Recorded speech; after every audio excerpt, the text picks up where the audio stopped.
Hello, it's Steve, and this is Brainless Raider, a puzzle adventure game made in 3 hours for Trijam 276. In this series, we're going step by step over the process of remaking the game in Bevy, the Rust game engine, in probably closer to 3 months. Last time we spent some time refactoring various things and getting our entities displayed. This time we will be breaking our map loader out into a tiled adapter and a game logic adapter, which we're going to call map loader and BR map. At which point we'll probably be done touching the map loader class altogether and spend most of our time when we do need to change how things are initialized in the BR map module. So first let's define our BR map module. It's been a second since we've done this, so let's remember that we first need to go into main and declare the module as well as use it. And then in the file itself, we might as well use Bevy prelude because it's pretty likely we're going to need it. And then we can start defining our plugin. Alright, so here's the basic boilerplate for a Bevy plugin. We're taking in here a vector of strings, which is pretty much the same as what we're doing in the map loader, and we're going to be using them in the same way. So the first thing I want to do here is update our plugin chain. So in main, instead of using the map loader plugin, we're going to use the BR map plugin. And then in that BR map, we are going to add the map loader plugin, since nothing in our main function really wants to care about map loader anyway. Since the goal is for nothing in our game logic to really care about map loader, other than BR map itself. Next up, let's just blindly copy over some of the things that we know we want to have in the BR map section and see what issues come up with it. So that's basically everything in phase 2 we know we want, since that was effectively BR map before BR map existed. So we know raw map data, template data, and sprite sheet data can all stay in the map loader plugin. Object reference and object property, I believe, will also stay, as well as, of course, the object property type. Map paths and map handle IDs, I think we're going to move over to BR map. Let's also move our state handling to BR map as well, which means all of our systems involved in map loading we're also going to want to move over, which is, I believe, just going to be create map server and while loading. And with that, let's update our map loader plugin to no longer require the list of maps, as it's not going to be used anymore in here. And all this is really going to be concerned with will be the asset loaders and the assets themselves. So basically all of these systems we can move into BR map. Oh, of course, we also need start loading maps too. That makes sense. Did not copy that over last. And that gets rid of all the systems in map loader, which is nice. So BR map handles the loading process of the maps. We're also going to need to make these data types public in map loader so that BR map can use them if they're not already. Okay, they are. It just needs to import it. So use create. We're going to pull in the map loader things. As easy as that. Let's see if it runs. And there we are.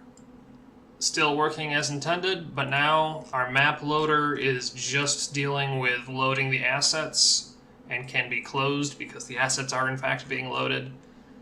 And our BR map is dealing with the process of loading those assets and setting up the map server here. Alright, next up, and significantly more exciting, I'm sure, let's get some basic movement working. And following the theme that we just set up with BR map, the way I like to do modules in Bevy is theme them around a feature. So in this case, since we're doing entity movement, we'll just make a movement module. And we'll go through the same process that we just went through with BR map. And there's our basic structure for a plugin. Now, how is mover going to work? Well, let's look at our tiled map and think about it for a second. So the things we want moving on this map are the adventurer and the goblinoid. So let's set this up in the most naive way I can think of, and then we can think about the limitations of that, and maybe we can find a better way to do it afterwards. So Heading back to our movement plugin. First, let's define a component that encompasses the mover functionality.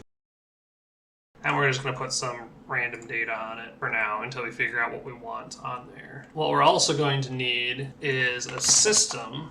And oops, we actually need derive here, not define. So now let's make a system for moving our movers. Now, if you're used to a typical game engine, these update functions are used to basically implement your functionality on a frame-by-frame basis, or even faster, as fast as they can update. So the way they do that is usually you attach that function to a object, such as a mover object in our case. You can think of mover as a mover object right now, even though it's not, it's a component. Hopefully soon enough you'll understand the distinction there. But going back to a typical game engine, you'll have an update function. It'll be like that. And this will be referencing whatever's on our mover, including some predefined things like the transform or the position data. However, in Bevy, we do this a little differently.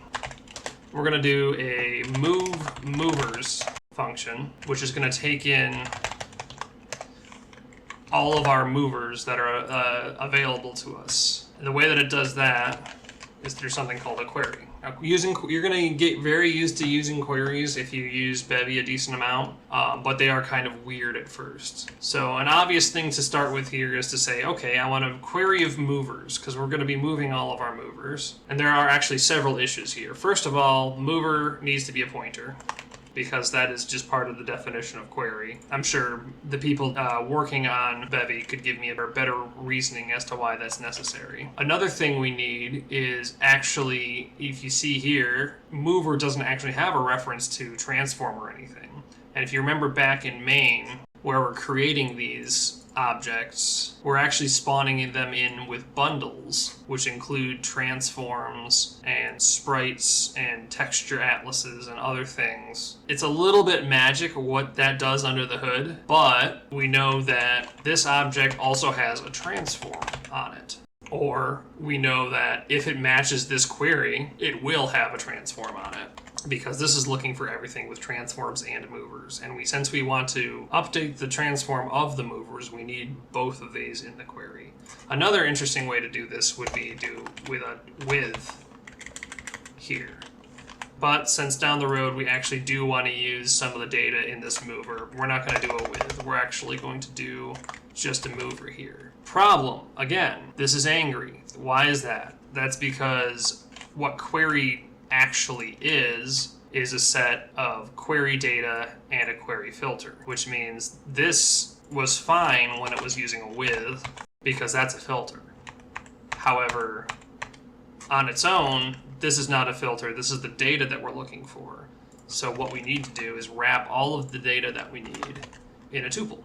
So now we're looking for the tuple of transform and mover on whatever entities that exists on, and we have no additional filters involved. Another thing we need in our move movers function is a reference to how much time has passed. And the way we do that in the Bevy way, pull in our time resource, which just exists in Bevy. I believe it's going to be effectively built when we build out our default plugins. Now, this is pretty close to correct, but before I finish up the definition of this function, let's go through and try to do what we need to do. So what we're going to do through here is loop through all of the movers that are query matches. So here's a simple way to do that. So this is going to loop through all transform and movers, as you see here, that's the type, in this query. So one thing we can do is actually deconstruct that into its component parts, so we can pull out the transform and the mover and name them nicely, rather than having to call object.0, object.1. Now then, we have our reference to our transform and our mover. We're not going to be using our mover right now. So let's go ahead and put an underscore just to keep the syntax highlighting happy.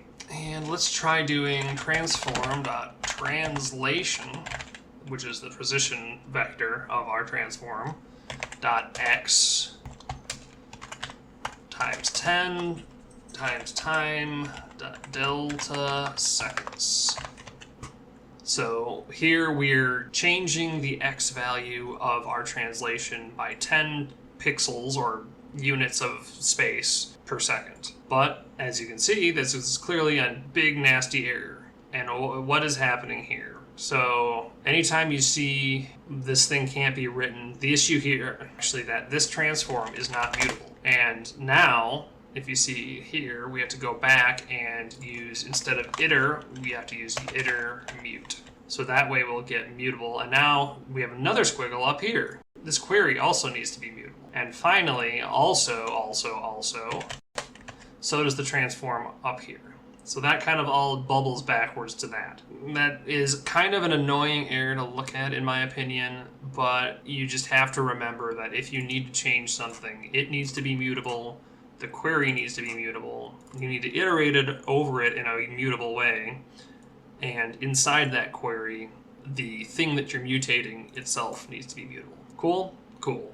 Clear as mud. Now, in our app here, let's add our system in the update schedule.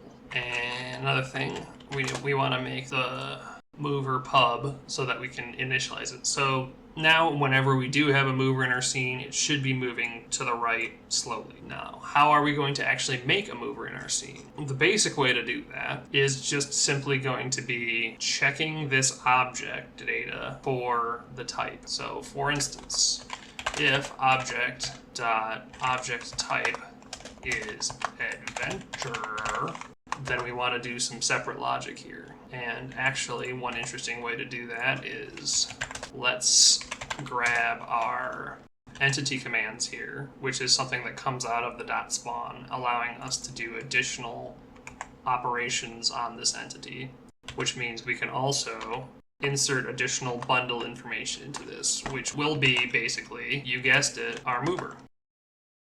So now this should be inserting a mover for our adventurer, which should be moving our adventurer to the right. Let's see what happens. Nothing. And the reason for that is we actually forgot to use that movement plugin. So let's put that movement plugin in right here. Try it again. And here we go. Our adventurer is moving to the right, as we predicted, and our goblinoid is in fact not. Now that's all cool and good. Now let's think about, what if we wanted to have our goblinoid moving? Well, that's pretty easy. I guess we can just do object.object type is goblinoid, right? And then we can just kind of copy paste this code, and if we run again, now they're both moving. How fun is that? Hopefully, you can see the issue here. As we add more object types and more complex logic to each object type, we will have to basically translate that into components here. And this is quickly going to balloon into quite a lot of code. So how do we fix that? There are several solutions. The one we're going to go with for this video is in fact going to be adding a custom property called components onto all of our templates. And in here, we can say our adventurer has the components mover and adventurer. And then we'll be able to, next episode, use that mover component tag and actually look for the additional properties that the mover needs on the object in order to initialize it. But that's all something that I'll explain in greater detail next time and should make for a fun video all on its own. Thanks for watching. Peace.